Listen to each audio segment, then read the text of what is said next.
أداء ولا أسوأ بيبدأ بيه أو بينهي بيه نادي الزمالك مشواره في بطولة كأس الرابطة. هي بطولة ما كانش ليها أي لازمة، وأنا كنت شايف إن نادي الزمالك أصلا يخش فيها.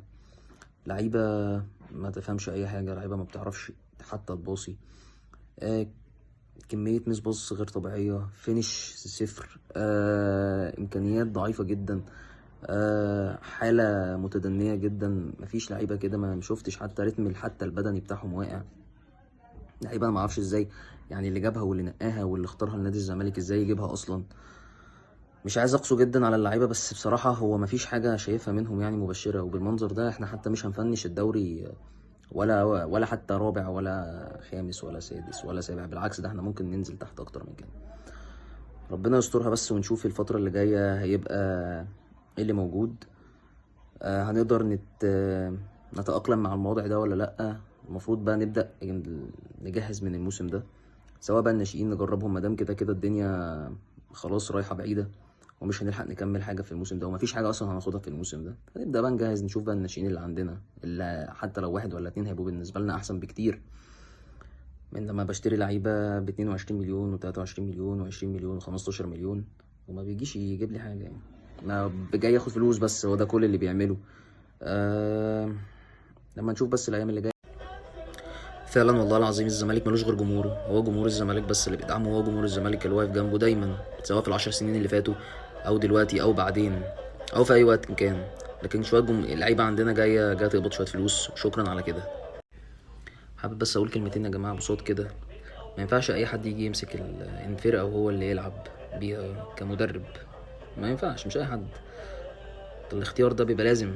انت بالك قد كده اصلا قاعد، كنت المفروض تختار مدرب هو اللي يبدا يقود الفرقه.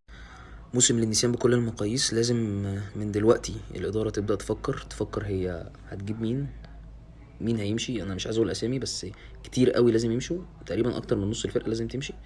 ولازم ندور على لعيبة فعلا تكون كواليتي عالية لنادي الزمالك. بجد والله العظيم لعيبة ما تنفعش وحاجة يعني استغفر الله العظيم بجد. يعني ازاي يعني 3 اجوان في 5 دقايق؟ ايه ده؟ ايه القرف ده؟ ما ينفعش كده يا جماعة والله العظيم. لا. احب اقول كلمتين بس في الاخر قبل ما انهي لجمهور نادي الزمالك. بجد انت المعادله الوحيده، وانت المعادله الصعبه اللي موجوده في النادي عامه. انت الوحيد اللي بتسند. دايما هقولها برضو، انت الوحيد اللي موجود في اي وقت، سواء في ال10 سنين اللي فاتوا انت اللي كنت موجود، سواء دلوقتي انت برضو اللي كنت موجود، سواء بعدين انت اللي هتبقى موجود. انت اللي دايما اللي هتدعم، انت دايما اللي هتبقى موجود في ظهر نادي الزمالك. بس احنا ما يهمناش لعيبه، عدى علينا لعيبه كتيره جدا، وعدت علينا ادارات كتير جدا، وعدى علينا كل حاجه ممكن تتخيلها، وبرضه فضل جمهور نادي الزمالك هو اللي موجود، هو اللي بيدعم. اتمنى ان احنا نفضل ندعم النادي بس، مش حد تاني. ادينا شفنا لعيبتنا، شفنا مستواهم، شفنا اخرهم ايه من الاخر. ما عندهمش فكر ولا كوره. كل اللي عندهم حاجات بسيطه جدا، بس بصراحه هو اخرهم يلعبوا في، مع احترامي برضو والله للفرق اللي هيلعبوا عندها، برضو فرق حتى ما تنفعش، يعني سوري، لعيبه ما تنفعش في فرق درجة 5. يعني حرام حرام، ولا حتى يعني أقصى حاجة يلعبوها أنا شايفها والله في الدوري الممتاز ده فرقة في متوسط الجدول، ممكن أقل كمان من متوسط الجدول. إحنا أصلا فرقة دلوقتي متوسط الجدول. لا يعني أنا قصدي فرق ما تحت، ما ينفعش إن هم يلعبوا بفرق كبيرة، فرق ليها بطولات، فرق ليها تاريخ، فرقة معروفة. أنت كده بالبلدي بتهين نفسك، ما ينفعش.